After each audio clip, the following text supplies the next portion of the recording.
What's up, everybody? It's S to the H back at it again with another Goosebumps video. Now, today we're going to be doing another fun facts about Goosebumps. However, it's going to be all 62 books in the original series. Now, before we get started, I just want to say that the research came from Art to Give You Goosebumps, Art of Goosebumps, Goosebumps YouTubers, the internet, and some things will be mentioned in 30 fun facts of Goosebumps. So anyway, with that out of the way, let's get started. Starting off with Welcome to Dead House, the first ever book in the original Goosebumps series. But did you know that it was supposed to have its own movie directed by, wait till you hear this, George A. Romero? Yes, the guy behind the Night of the Living Dead franchise. Sadly, other things fell through, so yeah. Following it is Stay Out of the Basement. The cover art was actually done by Jim Thiessen in 1992. Although Tim Jacobus would actually get his own crack at it. And when I say crack, I mean like a door crack. If you know what I mean. Anyway, let's keep it moving. Number 3, Monster Blood. This was actually one of the few stories to be based on true events. Well, slime anyway. Number 4, Say Cheese and Die. This was actually the first ever book to ever have a cover running gag with Converse. And Curly saying hashtag not sponsored. Number 5, The Curse of the Mummy's Tomb. It was also a 1964 movie. Odd, ain't it? Number 6, Let's Get Invisible. This was actually the longest book in the original Goosebumps series. Number 7, Night of the Living Dummy. Despite Slappy not being the main antagonist of the story, he's still the most famous book monster of all in the Goosebumps series. Hey, that's not fair. I did all the work. Boy, deal with it. Moving on. Number 8, The Girl Who Cried Monster. Little known fact, the characters of Mrs. Dark and Mr. Mortman in Goosebumps Horror Town actually shared the same names as their actors in the Goosebumps TV series from the 90s. Just look up the credits, and you'll know what I mean. Moving on to the next. Number 9, Welcome to Camp Nightmare. Also based on true events. But we're not going to get into it. Moving on again. Number 10, The Ghost Next Door. Odia Rush actually recreates the book's plot twist in the Goosebumps movie. I'm not joking. It was kind of sad, to be honest. Moving on again. Number 11, The Haunted Mask. This was the first ever Goosebumps book to ever be adapted on screen. Number 12, Be Careful What You Wish For. The cover art for this one was done by Stanislaw Fernandez. Jacobus was on vacation at the time, but don't worry, he also had his own crack at it. Thunder crack. Okay, I'll stop that. Number 13, Piano Lessons Can Be Murder. It wasn't actually supposed to be called Piano Lessons Can Be Murder. It was supposed to be called Guitar Lessons Can Be Murder. Speaking of which, number 14, The Werewolf of Fever Swamp. The Swamp Hermit was actually played by Don Franks. Rest in peace. From 1932 to 2016. Sad. Number 15, You Can't Scare Me. The mud monster from the cover art done by Jacobus was actually included in the Goosebumps TV show. Number 16, One Day at Horrorland. Now this one was a Tumblr favorite. Number 17, Why I'm Afraid of Bees. Now, the tagline was actually black. All others were white, but this one was black. Kind of feels like it might not be... You know what? Let's just keep it moving. Number 18, Monster Blood. Not only was this the first ever Goosebumps sequel, but it also featured an all-new Monster Blood icon, Cuddles the Hamster. Number 19, Deep Trouble. Did you know that the hammerhead shark in the book cover was actually based on a real shark found in an encyclopedia? Jacobus found it in there. Moving on. Number 20. The Scarecrow walks at midnight. Now, the tagline, Field of Screams, was actually a reference to the movie Field of Dreams. However, I don't know anything about that. Next up, we've got... Hang on. Number 21. Go Eat Worms. This one was one of Stein's least favorites, because worms. I mean, I can't blame him, to be honest. Although, it's still one of my favorites. Next, Ghost Beach. Now, the hooded ghost actually appears in the box art of Terror in the Graveyard, which is a Goosebumps board game. Number 23. Return of the Mummy. The mummy in the sequel is not the original mummy from the Curse of the Mummy's Tomb, which is okay because Prince Koru is basically the Goosebumps Undead of Egypt icon, to say the least. Number 24, Phantom of the Auditorium. This book actually spawned a stage show, which is actually kind of ironic since it was actually a story about a stage performance.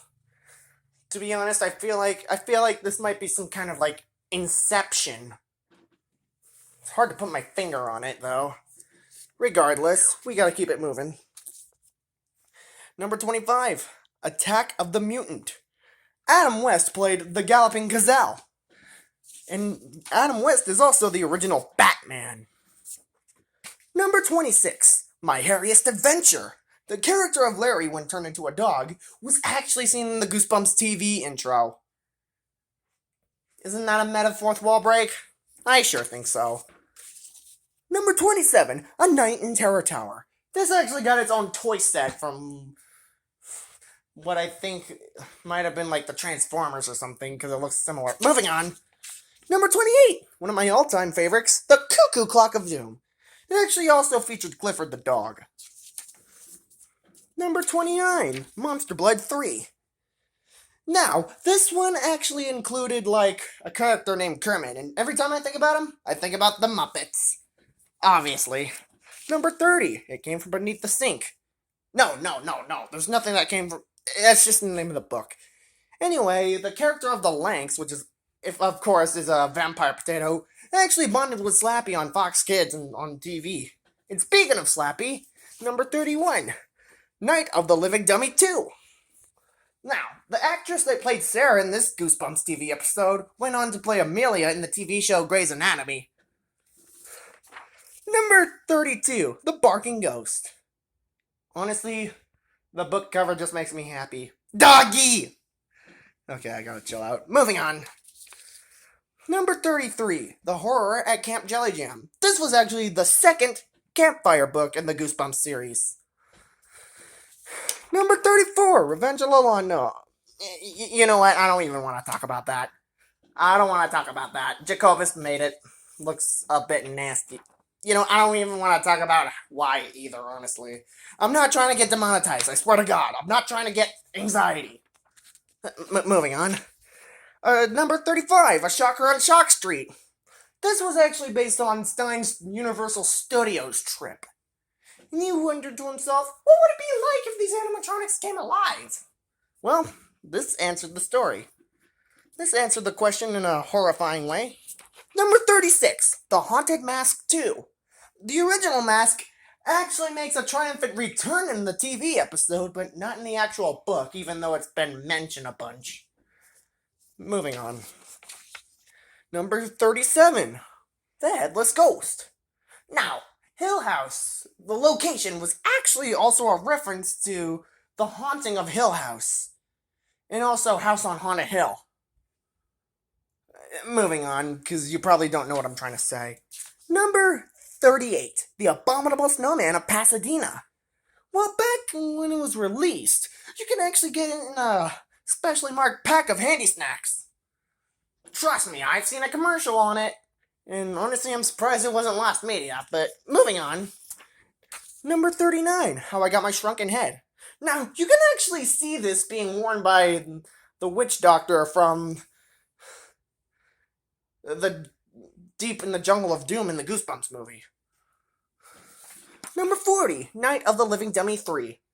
my favorite Goosebumps TV episode from the 90s. Wanna know why? Because it stars Hayden Christensen. He played Darth Vader in the Star Wars prequel. Or Revenge of the Sith, whatever you want to call it. Moving on. And speaking of Slappy, again, number 41, Bad Hair Day. You can actually see a poster for a Mazo in the episode of Bride of the Living Dummy. What does that have to do? Moving on. Number 42, Egg Monsters from Mars. Now, this one actually includes Teenage Mutant Ninja Turtle references. Number 43, The Beast from the East. Every time I think about that book's location on the cover art, it makes me think about the Mushroom Planet from Sonic the Hedgehog. But we'll get more into Sonic later, because now's not a good time. Number 44, Say Cheese and Die Again. Now, the TV episode did not star Ryan Gosling a second time, which I'm happy about, because to be honest, I hate Ryan Gosling. But it did feature the same camera from the first episode. Number 45, Ghost Camp. Let's just be honest. Every single time I think about that one, I always think about Pac-Man. I'm not kidding. I don't know why. Number 46, How to Kill a Monster. Well, let's just be real. Whenever I look at the cover, the monster's hands, they make me think about James P. Sullivan from Monsters Incorporated. Number 47, Legend of the Lost Legend. Even though this didn't actually get a Goosebumps, Brennan Dorman reprint, like many of them didn't, this was actually part of the 25th anniversary collector's tin, which, of course, I've got, and you've seen them with the others. So, yeah. Number 48, Attack of the Jack-O-Lanterns. Now, you probably didn't see this in the original book cover, but I actually found out about it. Did you know that the number 48 was on one of the mailboxes in the book cover? Which is actually kind of ironic, since this was the 48th book in the original series. Next up, number 49, Vampire Brat. This one actually makes me think about Dracula, who is my favorite Universal monster. So, yeah. Number 50, Calling All Creeps. This one makes me think about Barney. I don't know why, it just does. Number 51, Beware the Snowman. They actually got more developed in Horror Town, sadly. Number 52, How I Learned to Fly. Well, there's really nothing else. Let's just move on. Number 53, Chicken Chicken. In the reprint cover that was done from the early 2000s, it was actually, the cover was flipped. Like a Krabby Patty. Moving on. Number 54, Don't Go to Sleep. This episode starred Don Cherry as the hockey coach. Number 55, The Blob That Ate Everyone. Its original influencer was released the same year Michael Jackson was born. See what I did there with the Sonic stuff? That was a Jim Carrey meme. Anyway, moving on. Number 56, The Curse of Camp Cold Lake. Now, the book cover was recreated, but in the haunting hour, in the episode The Weeping Woman. Although little known fact, the haunting hour was also made by the same man behind Goosebumps, R.L. Stine. You probably already knew that. So, moving on. Number 57, My Best Friend is Invisible. Now, the Invisible Boy was seen in the Goosebumps movie, or wasn't seen because he was invisible, but forget it. He actually made a triumphant return in Slappy World. Number 58, Deep Trouble 2. This one was a winner, just like its first one during the Nickelodeon Kids' Choice Awards in the 90s. Number 59, The Haunted School. Now, if you pay close attention, you can actually see a poster of Curly the Skeleton in one of the lockers. Well, the locker that's open, of course. We're getting to the final ones now. Number 60, Werewolf Skin. Little known fact, back in the 90s, you could actually get a werewolf skin mask in the book. Kind of similar to one of those Haunted Mask reprints, except it's werewolves instead of trolls. Number 61, which is obvious, I Live in Your Basement. This was the second to last book in the original Goosebumps series. And last but not least, Monster Blood 4. This was actually the last book in the Goosebumps series until Goosebumps Series 2000. And here's a bonus fact. Breaks! R.L. Stine took breaks from the original Goosebumps series to bring us these stories. Triple header, tales to give you goosebumps and give yourself goosebumps. And one more thing before I sign off, I have a really exciting announcement to make. It is about top 30 Goosebumps books that should have been made into TV episodes, inspired by Goosebumps Aussie fan. Well, that's all for today. If you like this video, make sure to give it a like and subscribe to my channel. And make sure to go subscribe to the Goosebumps Aussie fan. Let's go show Bjorn some love. And, just help him reach whatever subscriber milestone he's reaching. Anyway, until next time, you've been watching Spencer Holiday Official. I'm Spencer, and I'll see you next time.